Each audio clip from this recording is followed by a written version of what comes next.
Hello and welcome to this remote asynchronous video lecture prepared for a King's College class in March of 2022. The title is The Atomic Bombings of Hiroshima and Nagasaki, History, Memory, Media. My name is Ryan Scheiding. I am currently a MITAX postdoctoral research fellow at Unity Technologies Canada and Concordia University, based out of Montreal. Today I have put together a 30-minute video that is broken up into three equal-sized parts. In the first part of the video, I will be talking strictly about the history of the atomic bombings of Hiroshima and Nagasaki as briefly and quickly as I can within a short period of time. The second part of the video will discuss collective memory that has been built around the atomic bombings, before the final section talks about some of my own work in game studies and how I examine and write about allegorical representations of the atomic bombs. Specifically, I'm going to be doing two brief case studies of Resident Evil 3 and Valkyria Chronicles 4, just to display my research, my methods, purpose, and argumentation and theory. I will not be appearing on camera today. Instead, you'll be looking at some PowerPoint slides that I have prepared, as well as gameplay footage. The first section will use footage from a game that I made myself called Nagasaki Kitty. The second section will have Valkyria Chronicles 4 as its backdrop, and the final will be Resident Evil 3, before I have a brief conclusion slide. The reasoning behind this is that I own all of the footage and the rights to be doing this. It's my own gameplay or my own game in some cases, and I also like to avoid using anything too graphic or anything along those lines, which can be an issue when talking about the atomic bombings in general. So today we're going to be going through the history, collective memory, and game studies, and we're going to be using gameplay footage as we go through. At the end of the lecture, I will have my contact information on there so that you can get into contact if you would like. As well, I will have a quick brief splash slide with any relevant readings that can help you out if you would like to know more. But without further ado, let's get into this. A comprehensive history of the Pacific War or of the atomic bombings of Hiroshima and Nagasaki is beyond the scope of what can be accomplished within this video. However, I did want to provide some key historical dates and some background as a way of further contextualizing the bombings of Hiroshima and Nagasaki. We can begin with the Battle of Midway, which was fought from the 4th through the 7th of June of 1942 between the United States and Japan, and resulted in a catastrophic defeat for the Japanese. They lost several of their aircraft carriers, as well as hundreds of aircrafts, and importantly, hundreds of highly trained air crews that they would never be able to replace. Beyond the loss of men and material, the Japanese also, from this point forward, lost the ability to have the offensive initiative in the Pacific War.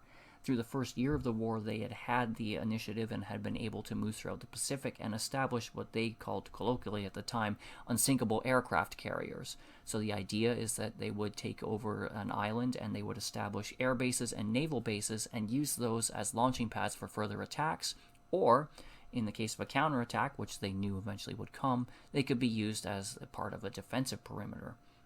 However, after Midway, the Japanese had lost the initiative, and instead initiative had turned over to the Americans. The American goal was to eventually invade the Japanese home islands, but this would involve numerous battles along the way. They engaged in a strategy that was referred to as island hopping. So rather than fighting and taking over each and every one of these so-called unsinkable aircraft carriers, the Americans strategically picked islands and bypassed others. From the perspective of a history of the atomic bombs, the first of these battles that's most important is the Battle of Saipan, which was fought from the 15th of June through the 9th of July in 1944. This was another catastrophic defeat for the Japanese.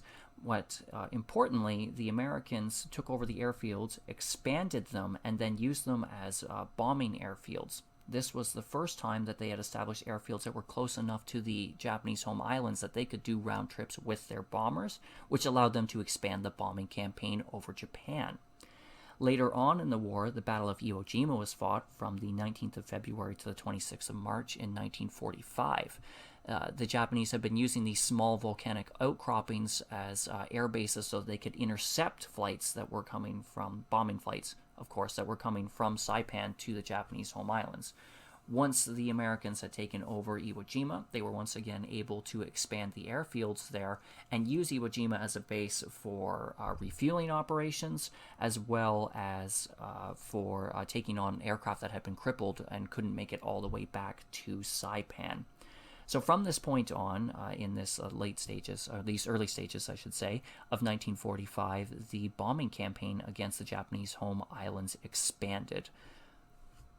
And this, one of the myths that people believe about, that some people believe about the Second World War, is that it was only Hiroshima and Nagasaki that were bombed, but this is not the case. And in fact, every city within the Japanese home islands faced bombing of some kind. The firebombing of Tokyo, for example, happened numerous times throughout 1944 and 1945, including the largest air raid in human history on the 10th of March of 1945. So as this island hopping campaign was occurring and this bombing of the Japanese home islands was occurring concurrently in the U.S. homeland, like in the United States itself, the Manhattan Project was being undertaken.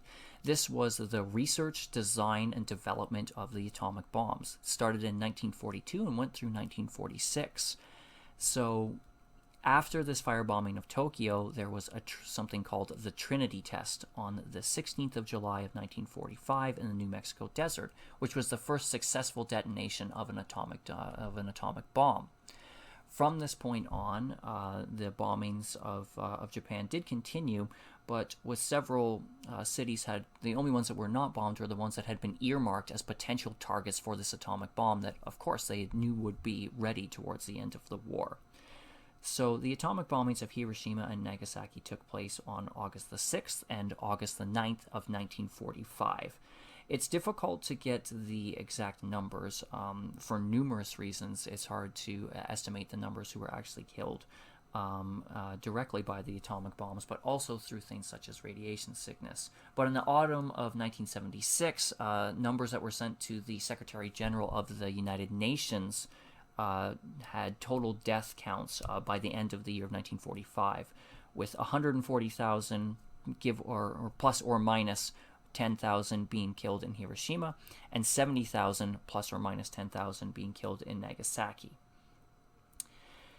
So after these bombings, the Imperial Rescript on surrender occurred on the 15th of August 1945, thus signaling the end of the war. While it is important to learn these timelines and dates and keep them in mind, it is also important to remember that the pain and suffering of the victims of the atomic bombs transcends the death tolls and continues to this day. The term for someone who survived one of the atomic bombings in Japanese is hibakusha. It directly translates, or literally translates, I should say, to bomb-affected persons. And in 2020, the Japan Times reported that there are still 136,700 living hibakusha with an average age of 83. So this is an ongoing number of issues, and this is something that has been going on for decades, over 75 years at this point. In fact, many hibakusha have shared their stories, and some have even become prominent literary figures, including Heihachi Kyoko, with her stories such as Two Grave Markers and The Empty Can, both of which inspired the gameplay footage that you're seeing right now in the game that I made.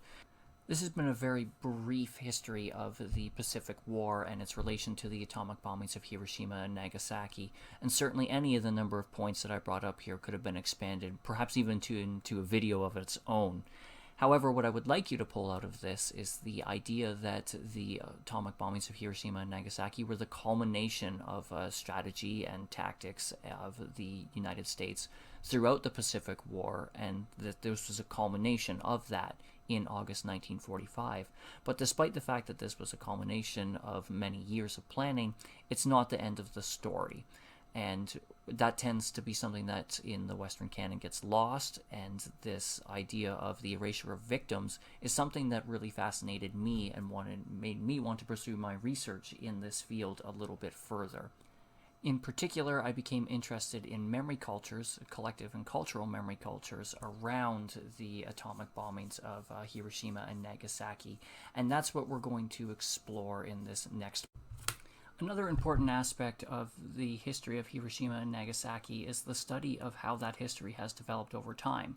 Personally, I do this through the theoretical constructs of collective or cultural memory, which is the idea that memory is not necessarily a psychological phenomenon, but is developed more sociologically among groups, and how people remember certain times, places, or events together, rather than as like a personal memory or, as I was saying, a psychological function. In terms of when we are studying a history, we could talk about a historiography, which is something that I do in my own work and certainly did within my own dissertation, but within the constructs of this video, I was thinking of more just to lay out a general map of how memory of the atomic bombings of Hiroshima and Nagasaki has developed in very different ways in both the United States and in Japan. So in American memory cultures in particular, in the direct aftermath of the bombing in 1945, it almost instantly turned to the idea of damage control and what would turn out to be really a denial of the victims, a downplaying of the victims, and a focus on other aspects of the bombing. We can see this in early reports by the Strategic Bombing Commission, among others, who are focusing more on the physical aspects of destruction. However, there was a book written by one John Hersey. He was a journalist who went into Hiroshima and wrote a book, an account of an English language account, I should say, of the victims and of the survivors. And this book, when it came over to the United States, it was published as a single full issue of the New Yorker. When it came over to the United States, caused quite a stir and started to change public opinion away from being very pro-atomic bombs to starting to question that a little bit more. There is also, interestingly, another journalist, George Weller, wrote a similar account going into Nagasaki. However, unlike Hersey, he tried to have his cleared by the censors, and it was censored and taken away so that he was not able to publish it, and it was not published until decades later.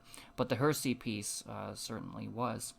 In response to this, there has been a lot written about this, particularly by Gar Alperovitz, who has written about the decision to use the atomic bombs. He outlines the numerous people who were surrounded that, including President Truman, among others. But he also points to Henry Stimson, and Henry Stimson wrote an article that was widely publicized throughout the United States defending the use of the bomb. Stimson was a well-known politician, so his words carried a lot of weight. And interestingly, his claims that the dropping of the bombs saved the lives of 1 million U.S. soldiers came from this article. However, historical research has shown that number was largely fabricated and is in fact not true. Despite that, it is still one of the more common reasons that is given for why it was necessary to drop the bombs at the end of the war.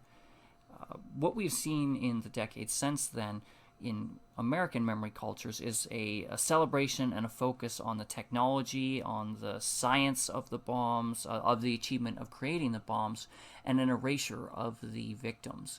This is, of course, a generalization in trying to summarize all of American collective memory of the bombs, but it is really the central way of thinking, the most common way of thinking. Doesn't mean that it is the only way, just that it is the most common. In Japan, memory cultures have developed in a different pattern. Working off of the writings of Hashimoto Akiko, she writes that there's been 3 types of memory, or that there's not one centralized collective memory, but instead there are 3 different strands. And we could separate these into stories of Japanese heroes, stories of Japanese victims, and stories of Japanese perpetrators. And each of these has their own supporters and detractors, but they all exist in parallel with one another, and in some cases feed off of each other and compete with each other and have a a very symbiotic relationship with one another.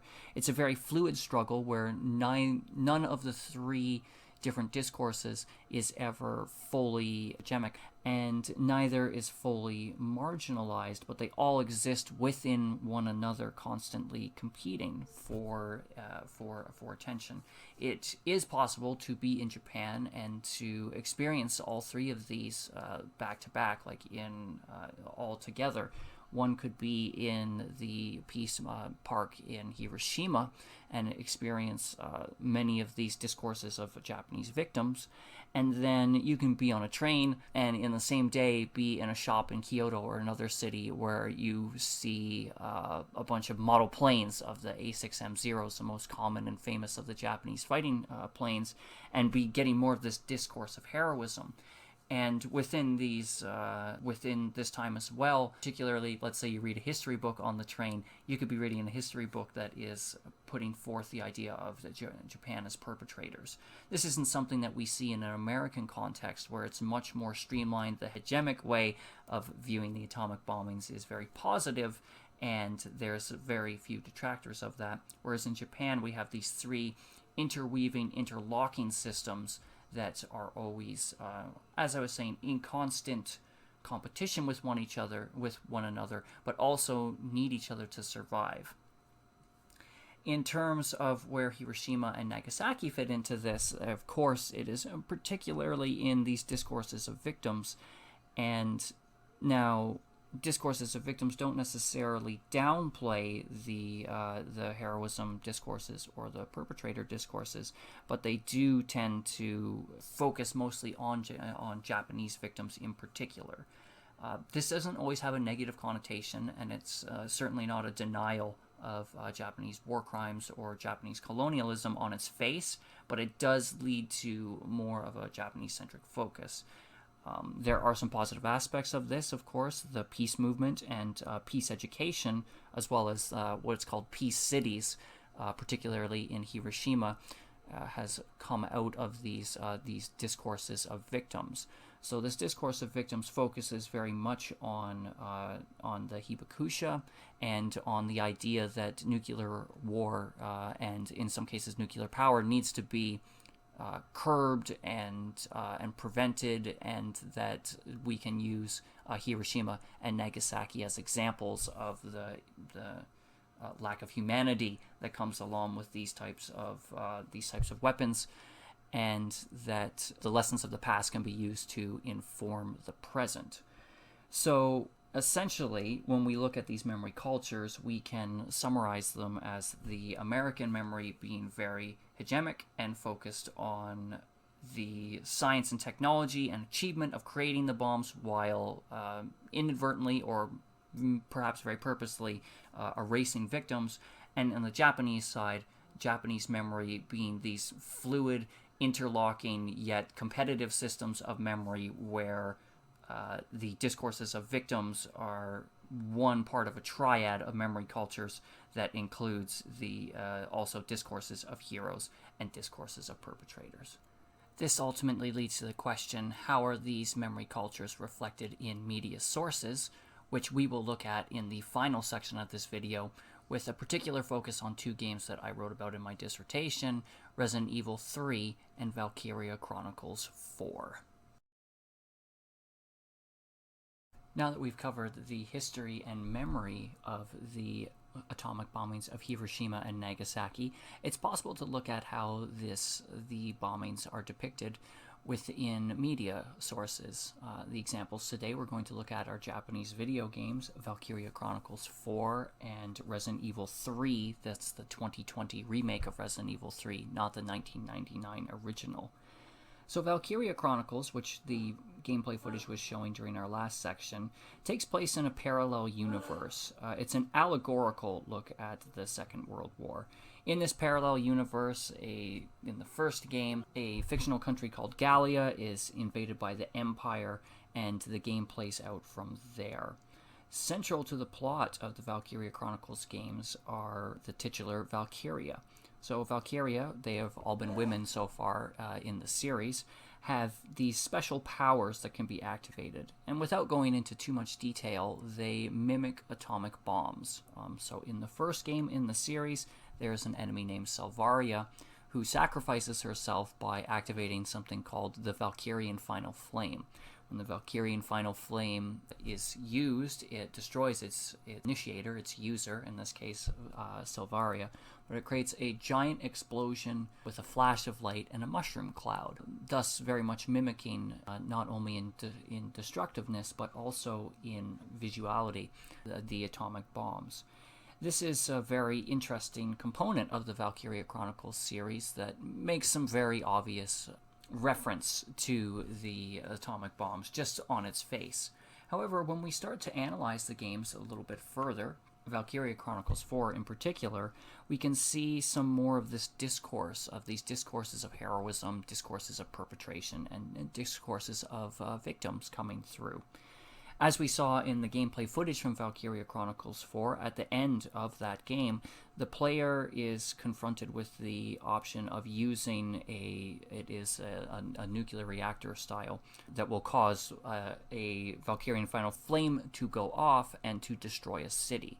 And the player is very clearly shown that this is not a correct course of action. It's referred to by the main character Claude as genocide. This is when another character, Minerva, goes and tries to set off the bomb even after he's decided not to do it.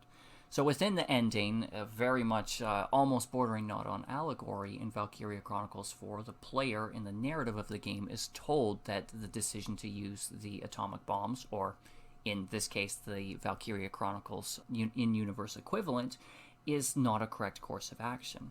However, if we go deeper into the gameplay of Valkyria Chronicles, we can see more references to this.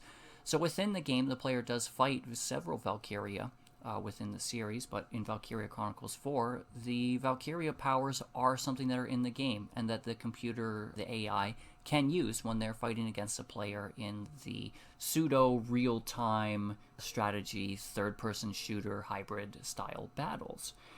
Now, the player also has some access to super attacks of their own, such as artillery from ships, as well as normal attacks such as the use of conventional weapons, i.e. rifles and mortars, or through explosives such as grenades. But despite the fact that the Valkyria powers are programmed into the game and could very easily be made accessible to the player, they're not. Gameplay thus disallows the use of these powers that are in the universe and could theoretically be given to the player.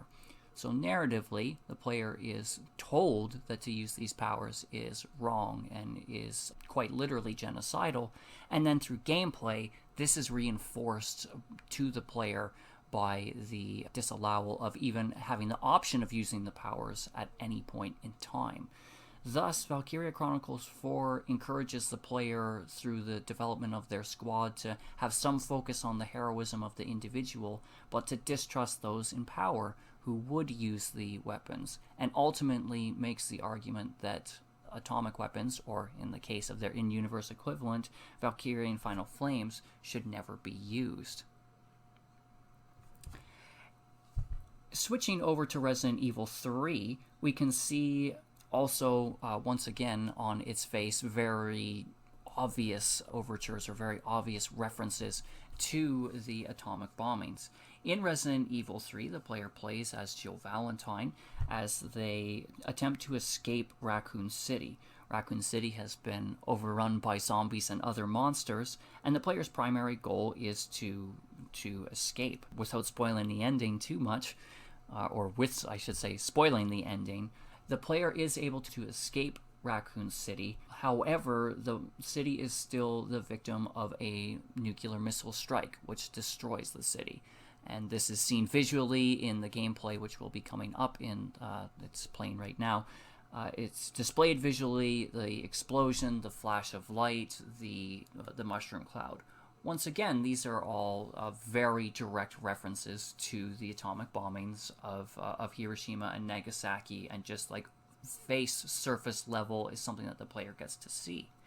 If we go deeper into this analysis, we can also see, though, within the gameplay that the player in Resident Evil 3 has a very simple task of using their third-person shooting mechanics and survival horror mechanics as a way of escaping Raccoon City, with the idea being that this is a short experience and that the player will replay and replay and replay multiple playthroughs. I believe an initial playthrough lasts about like 8-10 hours, and as the player gets better and unlocks more weapons and equipment, they can go through the game faster and faster and faster, and eventually get to the point where they've developed a mastery of the game.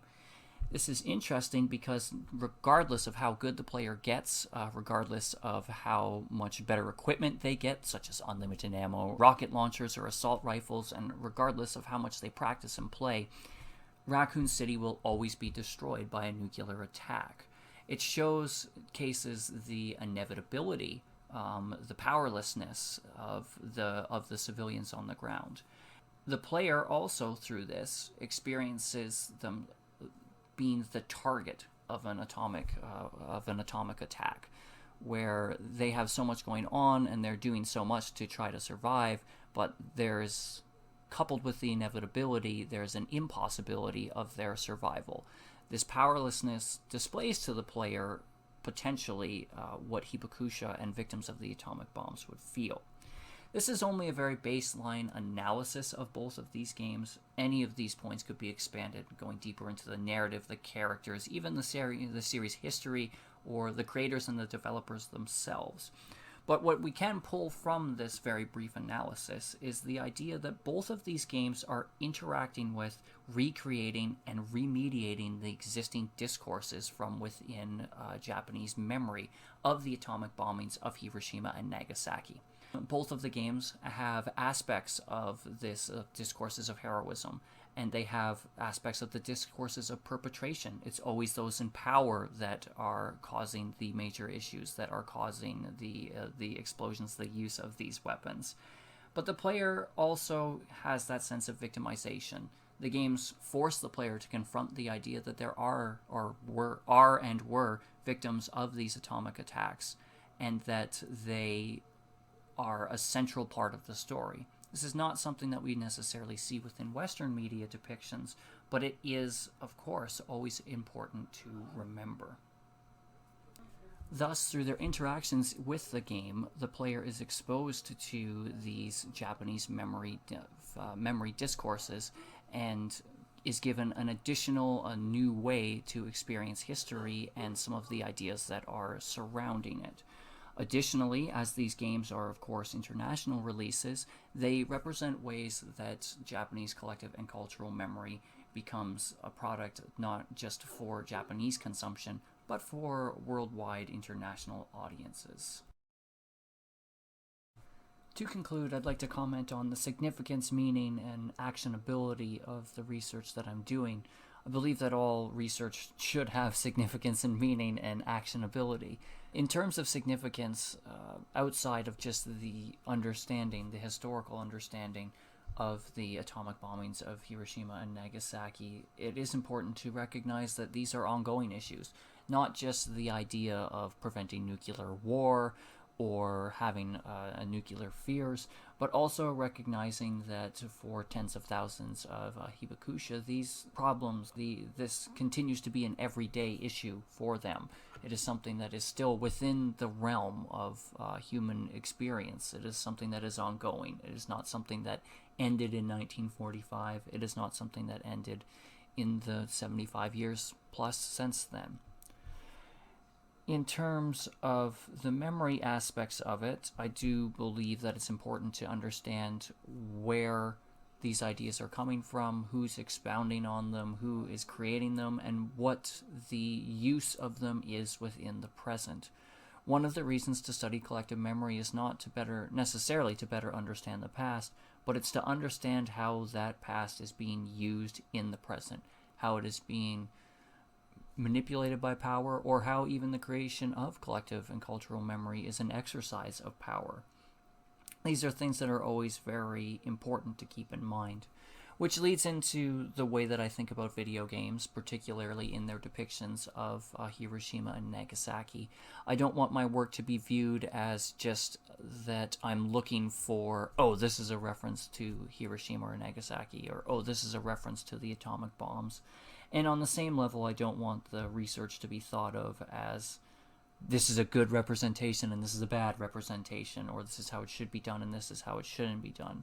While I do think it's important to identify when we see these parallels, and while I think it's important to be skeptical and in many ways judgmental of what it is that we're seeing, I think that the research does need to go beyond that, which leads into what I would call the actionability of the research. Part of it is understanding that these games are an exercise of power. These games are a part of the way that the past is depicted as a way of shaping and manipulating the present. And understanding that is essential to questioning power and to being able to take any sort of action. On a wider level, we are moving to a stage where this will, in the coming decades, in the coming 5-10 years perhaps even, be issues that are outside of living memory.